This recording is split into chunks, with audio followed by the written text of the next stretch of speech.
The cantina on Outpost Zeta 7 buzzed with the usual evening noise. Alien soldiers from different worlds sat around metal tables, drinking their preferred liquids and sharing stories from their home planets.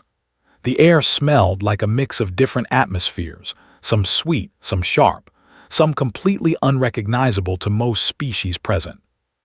Lieutenant, a tall reptilian creature with green scales and bright yellow eyes, slammed his clawed hand on the table. His drinking companions, a furry named, a crystal-skinned called, and two others looked up from their data tablets with interest. "You have to hear this," said, his voice carrying the hissing accent of his people. "I found some old files from the human worlds. Listen to what these primitives used to believe about themselves." He cleared his throat and began reading from the glowing screen. Here it says that human warriors called berserkers could fight through wounds that would kill normal people. They would get so angry that they felt no pain and could lift things twice their normal weight. Whose thick purple fur stood up when he was amused, began making the chittering sound that passed for laughter among his kind. That's impossible. No creature can ignore severe injury. Pain exists to protect the body. "Wait, there's more," continued, scrolling through the files. "They have stories about something called adrenaline. Apparently, this chemical in their blood could make them stronger and faster during danger. But listen to this part. They say mothers could lift entire vehicles to save their children." His crystalline face flashed different colors, which meant he found something extremely funny. A creature that weighs maybe 70 kilograms lifting a vehicle, that weighs thousands. These humans must have had very creative imaginations. The group passed around the tablet, each taking turns reading different human myths and legends. They read about warriors who fought for days without sleep, about humans who could run for incredible distances without stopping, and about soldiers who carried wounded friends across impossible terrain. "Look at this one," said a tall, thin creature whose skin looked like smooth gray stone. "It says humans had something called a fight or flight response. When scared, they would either run away very fast or become extremely aggressive. How simple. Most intelligent species have at least 12 different response options to danger." "And here," added, pointing at another file with one of his 6 fingers, "they talk about humans surviving in places where no life should exist. Deserts, frozen wastelands, places without air. They claim some humans could hold their breath underwater for many minutes." Leaned back in his chair and took a long drink from his cup. No wonder they were so easy to relocate to those reservation worlds. Any species that believes such silly stories about itself must not understand reality very well. The others nodded in agreement. Everyone in the galaxy knew about the human relocation project from 20 years ago. The galactic hegemony had decided that humans needed to be moved to special worlds where they could live peacefully, away from the more advanced civilizations. It had been presented as a kindness, giving humans their own space where they wouldn't feel inferior to other species.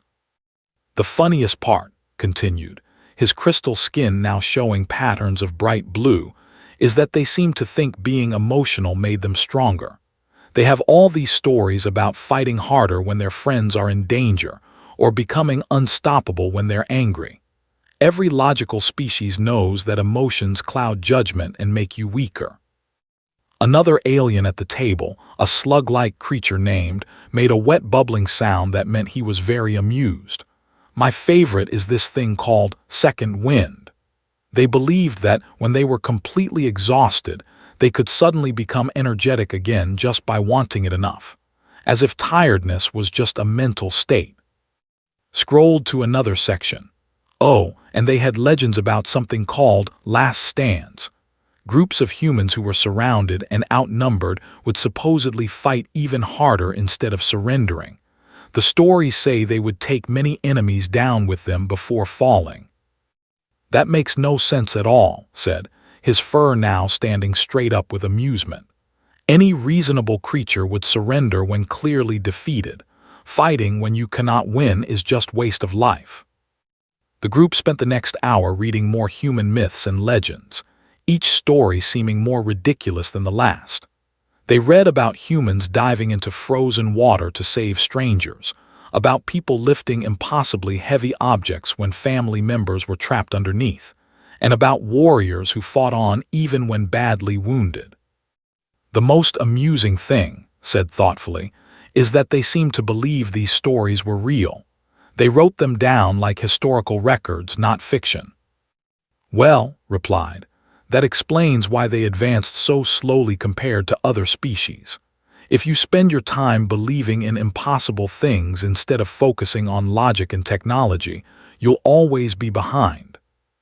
The cantina around them was getting louder as more soldiers finished their duties for the day.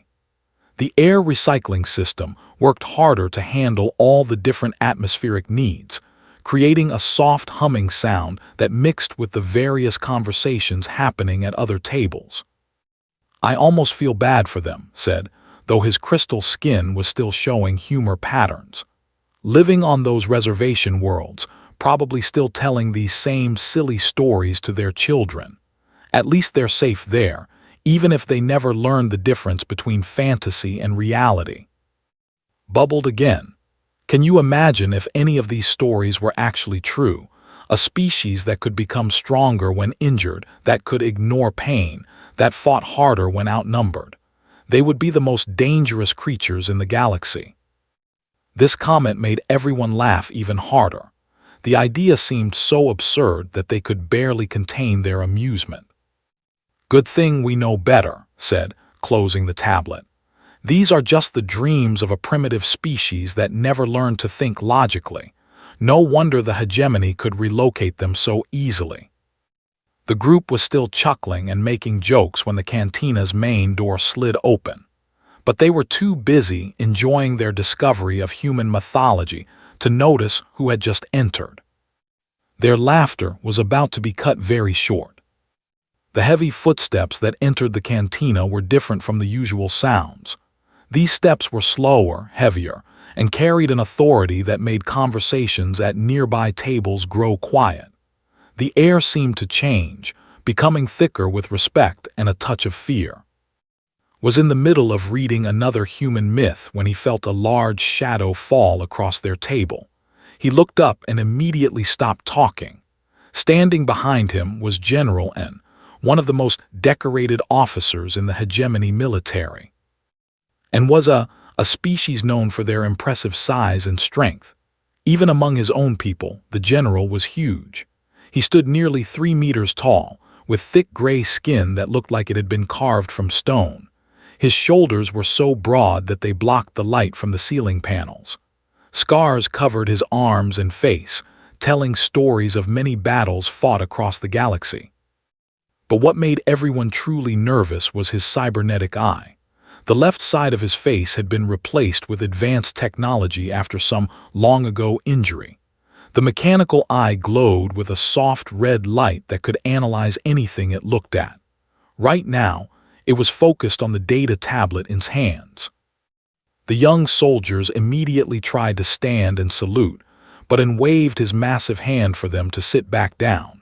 His real eye, the right one, looked tired.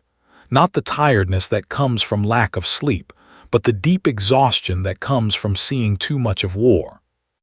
"Continue," he said in his deep voice that rumbled like distant thunder. "I heard laughter from across the room. What's so amusing?" His throat felt dry. Speaking to a general was always intimidating, but N was legendary. Every soldier in the hegemony knew his name and his reputation. There were stories about battles he had won, wars he had ended, and enemies he had defeated. We found some old human files, sir," managed to say. "Their mythology, the stories they told about themselves, they're quite entertaining." And cybernetic eye focused on the tablet again. "Show me." With nervous hands, held up the device. The general's mechanical eye scanned the text much faster than any organic eye could read. As he read, his expression didn't change, but something shifted in the air around him. The temperature seemed to drop a few degrees. "Berserkers," and said quietly, Adrenaline, last stands, hysterical strength. He paused after each phrase as if remembering something. You find this amusing. Trying to lighten the mood made his chittering laugh sound. Well, sir, you have to admit it's quite funny. Humans believing they could become stronger when injured, that they could ignore pain, that emotions made them better fighters. Such primitive thinking. The general was quiet for a long moment. Around them, the cantina had grown much quieter.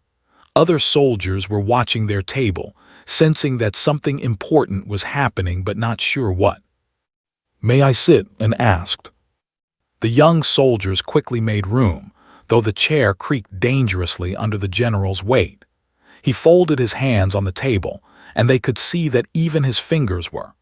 This was a being who had seen real combat, not just the training exercises and border patrols that the younger soldiers knew.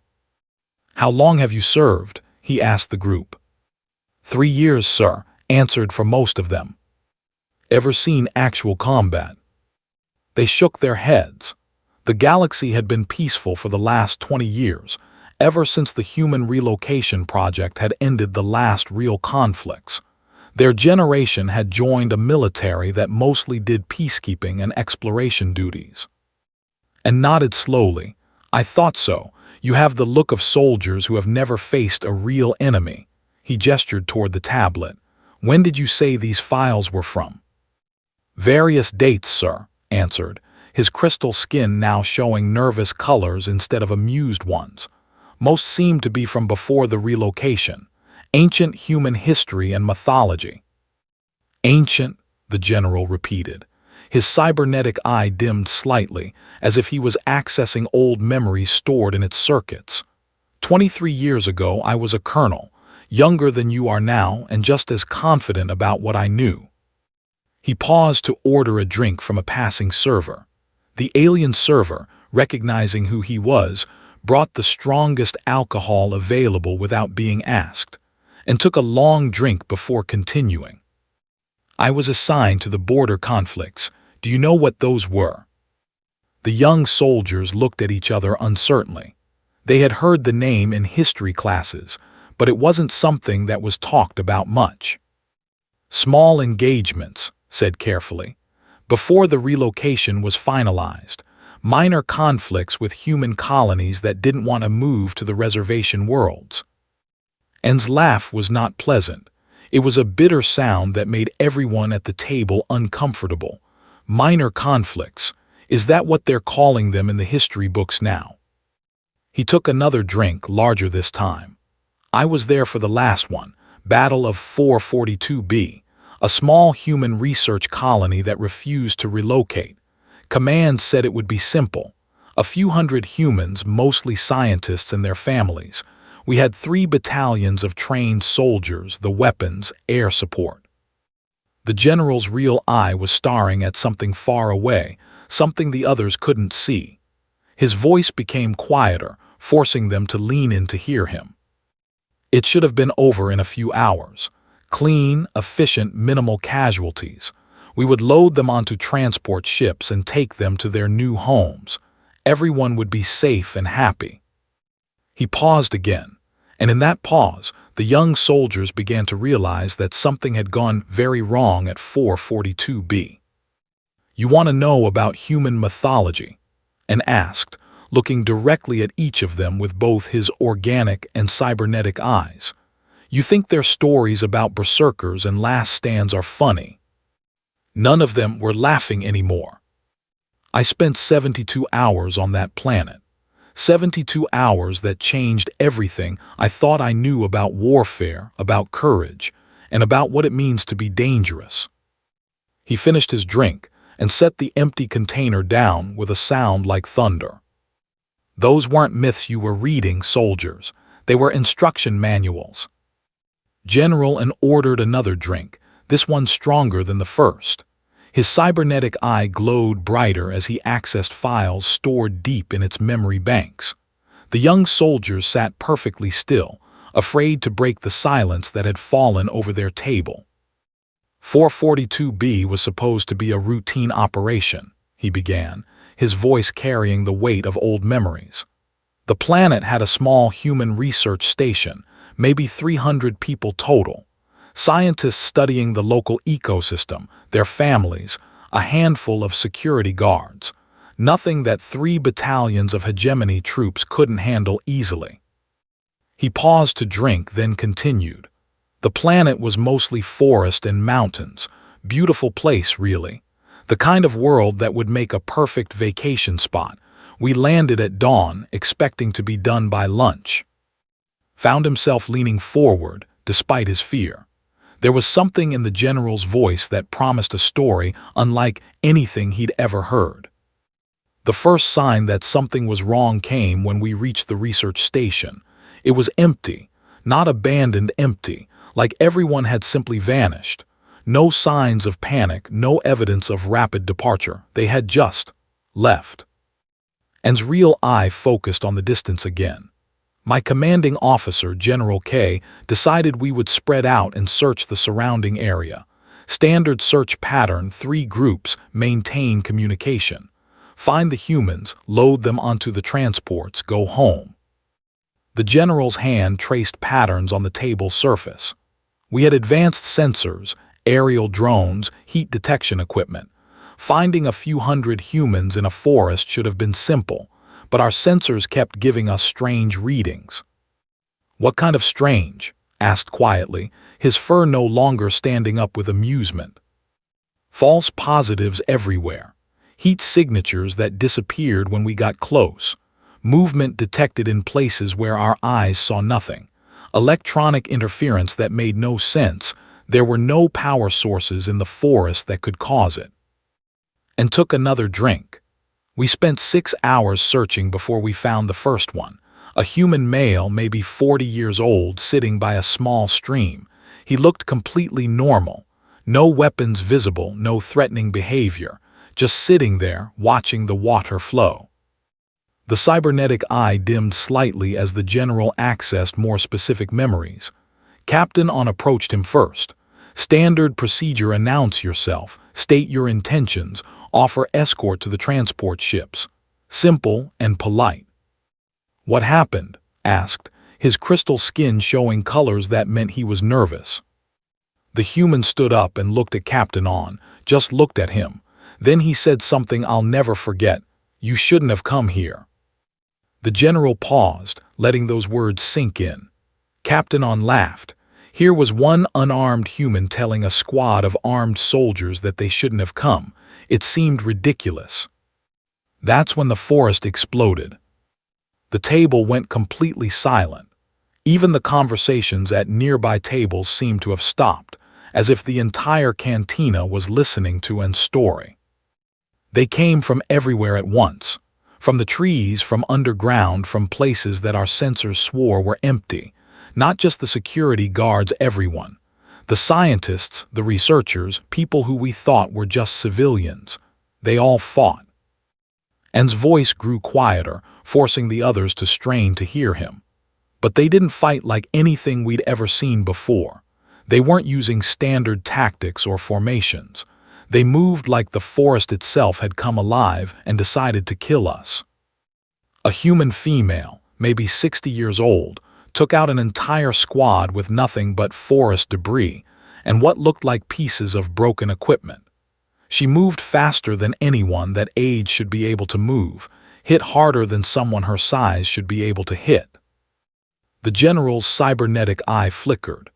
I watched a human male with a clearly broken arm use that same arm to swing a piece of metal with enough force to dent powered armor. He should have been screaming in pain. Instead, he was screaming in anger. Felt his mouth go dry. "But surely your superior numbers and equipment." "Numbers don't matter when your enemy doesn't follow the rules," and interrupted. "We had 3 battalions. They had 300 people. By any logical calculation, it should have been over in minutes." He drank again, longer this time. Instead, it went on for 72 hours. 72 hours of the strangest warfare I've ever experienced. They didn't try to hold ground or protect positions. They just kept coming. Wave after wave of attacks that made no tactical sense but somehow worked. The worst part wasn't their weapons or their tactics. It was that they never seemed to get tired. We had soldiers collapsing from exhaustion, and these humans just kept fighting. Hour after hour, day after day. I saw humans who had been awake for 3 straight days still moving like they were fresh. Anne's real eye focused on each of the young soldiers in turn. That adrenaline you were laughing about, it's real. I watched it work. Humans who should have been dead from their injuries kept fighting. Humans who should have been too weak to lift their weapons were hitting with enough force to crack armor. And the berserkers, he continued. Also real. Humans who had lost friends or family members would enter some kind of combat state where they seemed to feel no pain and fear nothing. I saw a human female take 17 direct hits from energy weapons and still keep advancing. She only stopped when she physically couldn't move anymore. The general set down his empty drink container. But the most terrifying thing was how they worked together. When one was injured, the others would fight harder. When one was killed, the rest would become more dangerous. It was like they shared some kind of collective rage that grew stronger with every loss. His gray skin had gone even paler. How did it end? And was quiet for a long moment. When he spoke again, his voice was barely above a whisper. We didn't win. After 3 days of fighting, both sides were exhausted. The humans had lost about half their people. We had lost 2 full battalions. The silence that followed was complete. The young soldiers stared at the general, trying to process what they had just heard. The fighting stopped when both commanding officers agreed to negotiate. Not because we had defeated them, but because continuing would have meant total destruction for both sides. The humans agreed to relocate voluntarily if we agreed to stop the attack. And stood up slowly, his massive frame casting shadows across the table. That's why they call it the peaceful relocation, because the alternative was a war that nobody wanted to fight. He looked down at the data tablet still sitting on the table, displaying human mythology. Those stories you were reading, they weren't myths, they were warnings. General and didn't sit back down. Instead, he stood beside the table, his massive presence making the young soldiers feel very small. His cybernetic eye continued to glow as he accessed more memories, each one seemingly more disturbing than the last. You want to know the real truth about humans? He asked, his voice carrying a weight that made everyone lean in. Everything you think you know is wrong. Every assumption we made about them was dangerous. He gestured toward the data tablet. That story about hysterical strength mothers lifting vehicles to save children. I saw a human male flip over a military transport to reach wounded soldiers trapped underneath. The transport weighed 4 tons. He was maybe 70 kilograms and had been shot twice. Felt his scales prickle with unease. That's physically impossible. That's what I thought too, and replied. Until I watched it happen. Humans don't just have normal strength and emergency strength. They have this thing locked away inside them that only comes out when they truly need it. And when it comes out, the rules of physics seem to bend. The general began packing slowly around their table, his heavy footsteps echoing in the now quiet cantina. During the second day of fighting, one of my scouts reported something impossible. He said he saw a human female carrying another human, a full-grown male across 8 kilometers of rough terrain. Both of them had been shot. The female was bleeding from 3 different wounds. My scout followed them with his scope.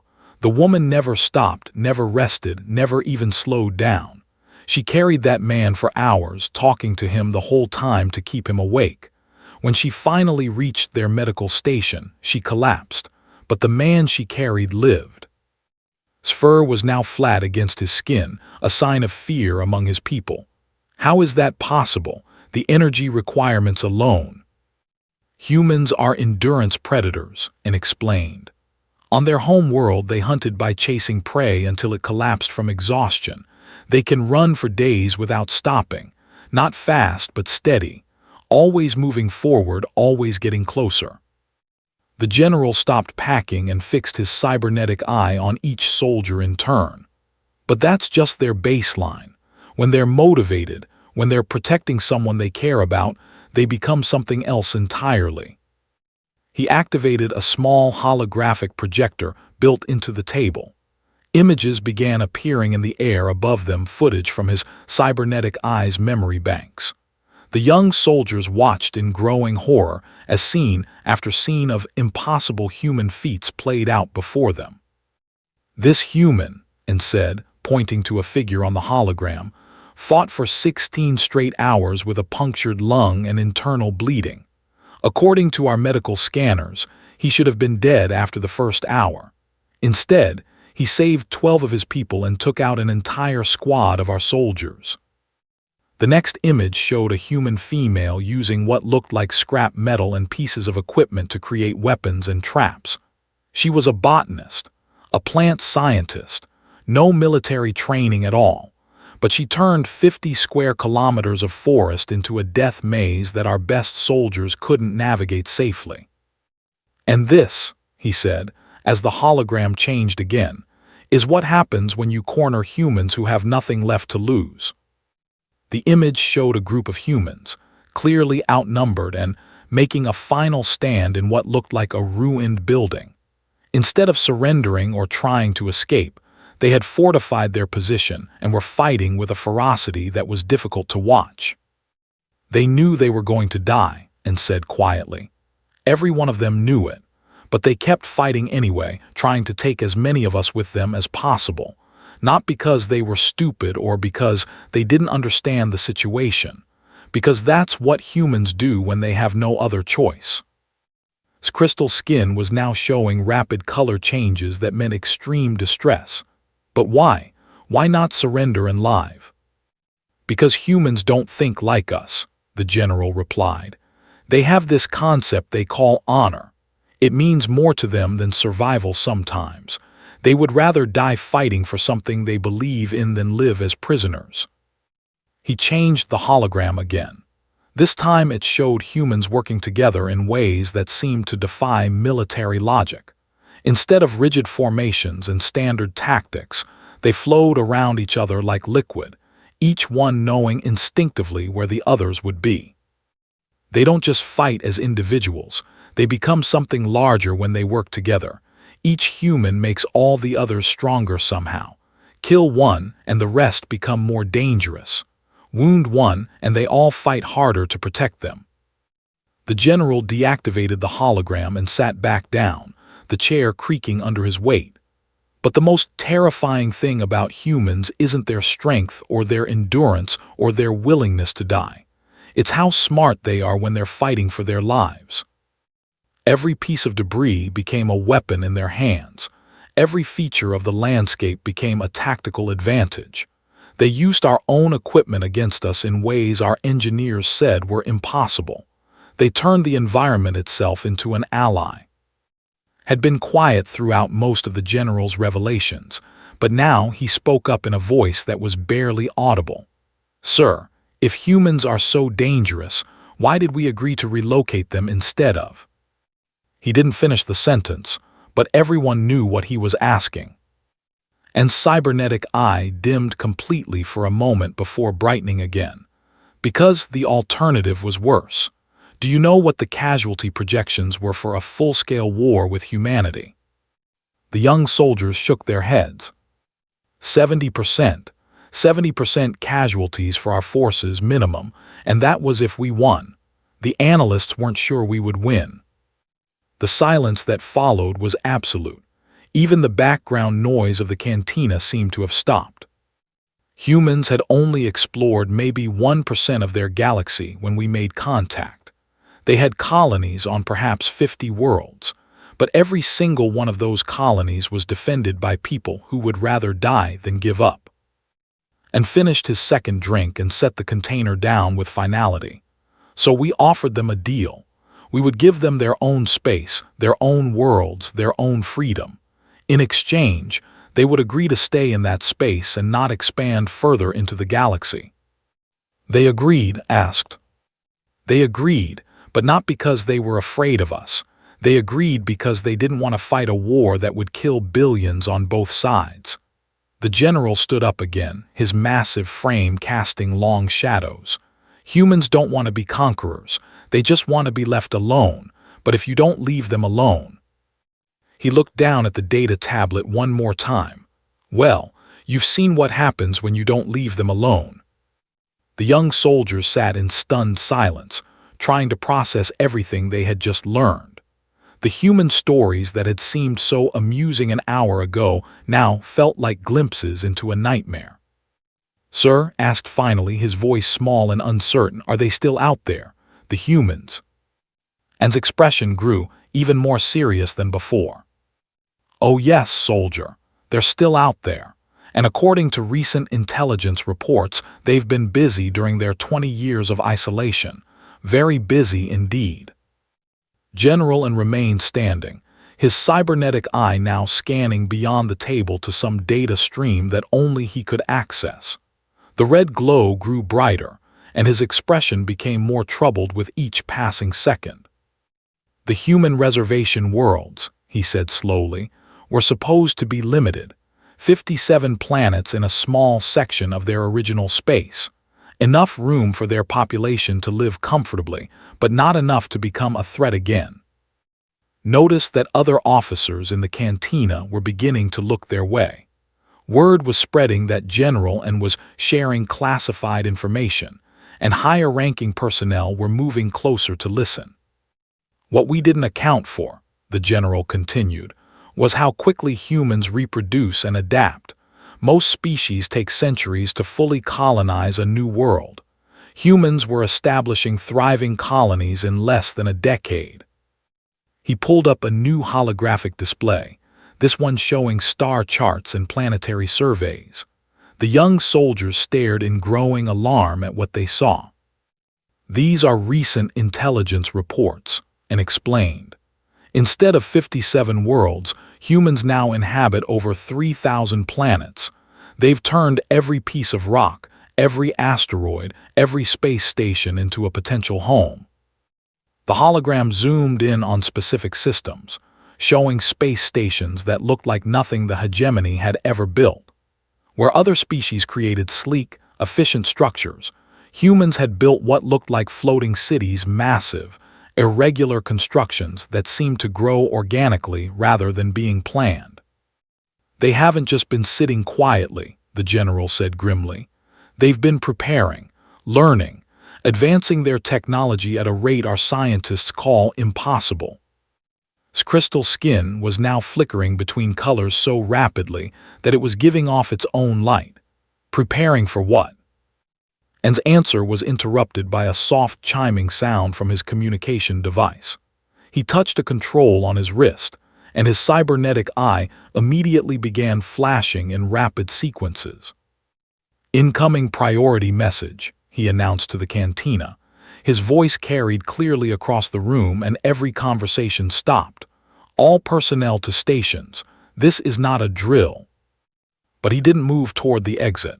Instead, he stood perfectly still, reading data that was streaming directly into his cybernetic implants.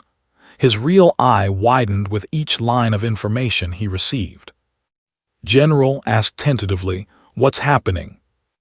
And his voice was barely a whisper when he answered, "They're coming back." He activated the main display screens throughout the cantina, showing real-time sensor data from the outer boundaries of hegemony space. Red dots appeared on the star charts, hundreds of them, all moving in coordinated formations toward the galaxy's core worlds. Long-range sensors have detected a fleet of human ships leaving their reservation space for the first time in 20 years. Fleet composition unknown, intentions unknown, time to border contact. He paused as new data flowed in. 18 hours. The cantina erupted in noise as every alien present began talking at once, but N's voice cut through the chaos like a weapon. "The ships are not broadcasting any diplomatic signals. They're not responding to communication attempts. They're just coming. And according to these readings, there are a lot more of them than there should be." One of the younger officers from another table called out, "Sir, how many ships are we talking about?" and cybernetic eye dimmed as he processed the data. Current count is over 12,000 vessels, and the number keeps growing as more emerge from human space. A stunned silence fell over the room. 12,000 ships represented more firepower than most entire species possessed. But that's impossible, someone said. They only had a few hundred ships when we relocated them. Apparently, the general said with grim humor, humans are very good at building ships when they have 20 years and 3,000 worlds to work with. He turned back to the table where the young soldiers sat frozen in shock. Picking up the data tablet that still displayed human mythology, he held it up for everyone to see. Earlier tonight, these soldiers were laughing at human stories, tales of berserkers and last stands, legends of impossible strength and endurance. They thought they were reading fiction. His voice grew louder, carrying to every corner of the cantina. I tried to explain that those weren't myths. They were history. They were instruction manuals. They were warnings about what humans become when they have no choice but to fight. More alarms began sounding throughout the outpost. Emergency lighting activated, bathing everything in a red glow that made the general's face look even more ominous. For 20 years, we told ourselves that we had solved the human problem. We gave them their own space, and they agreed to stay there. We thought they would become peaceful. We thought they would forget how to be dangerous. He touched his communication device again, and his cybernetic eye began downloading massive amounts of tactical data. What we didn't consider was that humans never stop preparing for war, even when they're living in peace, especially when they're living in peace. The display screens updated with new information. The human fleet was moving faster than predicted, and it was larger than anyone had imagined possible. But most disturbing of all, the ships themselves looked like nothing in any hegemony database. Those aren't the same kind of ships they had before, observed a senior officer who had approached the table. The technology looks completely different. 20 years of isolation, and replied. 20 years of human engineering and innovation, applied to the single goal of making sure that what happened to them could never happen again. He set the tablet down and looked directly at each of the young soldiers who had been laughing at human stories just hours before. You wanted to know about human mythology. Here's the most important myth of all, the idea that humans can be safely ignored if you leave them alone. The truth is that humans are never more dangerous than when they've had time to think about what went wrong last time. New data flowed across the screens. The human fleet had split into multiple formations, each heading for a different sector of hegemony space. It wasn't a single attack. It was a coordinated operation that covered half the galaxy. Sir asked, his voice shaking, "What do we do?" General N was quiet for a long moment, accessing military databases and tactical analyses that were being updated in real time. When he finally spoke, his words carried the weight of absolute certainty. "We hope that they're coming to talk." He picked up the tablet one last time and handed it to. "But if they're not coming to talk, you're going to need this more than you know. Because every one of those myths you were laughing at is about to become very, very real." The general turned and walked toward the exit, his heavy footsteps echoing in the suddenly quiet cantina. At the doorway, he paused and looked back. "One more thing," he called out. "That human I told you about, the one who said we shouldn't have come to their planet." Every eye in the room was on him. According to the fleet identification codes, he's commanding the lead ship. The door closed behind General N, leaving the cantina in absolute silence. On the screens around them, 12,000 human ships continued their approach, moving through space like a storm that had been building for 20 years. Looked down at the tablet in his hands, no longer seeing amusing stories about impossible humans. Instead, he was looking at a field manual for the most dangerous species in the galaxy. And they were coming home,